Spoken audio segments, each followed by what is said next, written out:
காந்தா படம் எப்படி இருக்குன்னு இப்ப பாத்துடலாம். மாடர்ன் பிக்சர்ஸ் சாந்தான்னு ஒரு படத்தோட ஷூட்டர் ஸ்டார்ட் பண்றாங்க.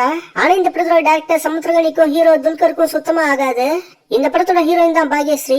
இந்த படத்தோட ஃபர்ஸ்ட் சீன்ல இருந்து லாஸ்ட் சீன் வரைக்கும் நடக்கிற ஷூட்டிங் போர்ஷனை தான் இங்க ஃபர்ஸ்ட் ஹாஃப்ல காமிப்பாங்க.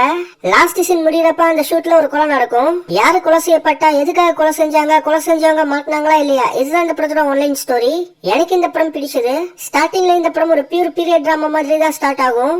நடுவுல அங்கங்க சில ரொமான்ஸ் கலந்து இன்ட்ரோல் முடியறப்போ ஒரு சஸ்பென்ஸா முடிப்பாங்க. செகண்ட் ஹாஃப்ல கம்ப்ளீட்டா ஜானரை ஷிஃப்ட் பண்ணி ஒரு இன்வெஸ்டிகேஷன் த்ரில்லர் மாதிரி இந்த படம் டிராவல் ஆகும். துல்கர் ஒரு சீன்ல பெர்ஃபார்மன்ஸ்ல பிரிச்சு மெஞ்சிட்டாரு. ஃபர்ஸ்ட் ஹாஃப்ல துல்கர் ஸ்கோர் பண்ற மாதிரி எக்கச்சக்கமான சீன்ஸ் இருக்கு. இவரோட பெர்ஃபார்மன்ஸ்க்காக பேக் டு பேக் தியேட்டர்ல கிளாப் சவுண்ட் கேட்டுக்கிட்டே இருந்தது. இன்னொரு சைடுல பாக்யஸ்ரீ, இவங்க கிட்ட இந்த அளவுக்கு ஒரு சூப்பரான பெர்ஃபார்மன்ஸ் நான் எதிர்பார்க்கவே இல்ல. ஃபேஸ் எக்ஸ்பிரஷன் எல்லாம் கொடுத்து க்ளோஸ் அப் ஷாட்ல நடிக்கிறது ரொம்ப கஷ்டம். துல்கர் பாக்யஸ்ரீ ரெண்டு பேருமே அந்த ஃபேஸ் க்ளோஸ் அப் ஷாட்லாம் ரொம்ப பக்காவா பண்ணிருக்காங்க.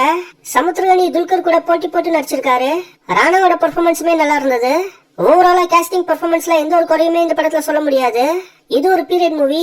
அதுக்கேத்த மாதிரி பேக்ரவுண்ட் ஸ்கோர் ஒர்க்லாம் அவுட்ஸ்டாண்டிங்கா இருந்தது. சாங்ஸுமே கேட்க நல்லா இருந்தது.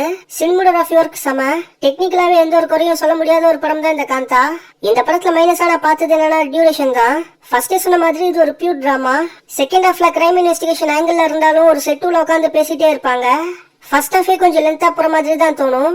செகண்ட் ஹாஃப் லென்த்தா தான் இருக்கும். சோ அங்கங்க சில சீன்ஸா கட் பண்ணி இருக்கலாம். எக்ஸாம்பிளுக்கு சொல்லணும்னா கொடைக்கானல் போறது, மாமாவோட ஃபேமிலி போட்டோ எடுக்கிறது, இப்படி சில சீன்ஸ் தேவையில்லாம வரும். பட் அதெல்லாம் ஏன் கட் பண்ணி தூக்கலன்னு தெரியல. டியூரேஷன்ல கொஞ்சம் கட் பண்ணி தூக்கி கிறிஸ்பா கொடுத்திருந்தா கண்டிப்பா இந்த படம் இதை விட பெட்டரான ஒரு படமாயி வந்திருக்கும். பட் எப்பயுமே இந்த படம் ஒரு நல்ல படம் தான். அடல் கண்டென்ட்லாம் பெருசா இந்த படத்துல எதுவும் கிடையாது. காந்தா கண்டிப்பா ஒரு வித்தியாசமான தியேட்டரிக்கல் எக்ஸ்பீரியன்ஸ் உங்களுக்கு கொடுக்கும். கொஞ்சம் லென்த்தா இருந்தாலும் சாட்டிஸ்ஃபைங்கான படமா கண்டிப்பா இந்த படம் உங்களுக்கு இருக்கும். நல்ல தியேட்டர்ல போய் பாருங்க. கண்டிப்பா இந்த படம் உங்களை டிசப்பாயின்மெண்ட் பண்ணாது.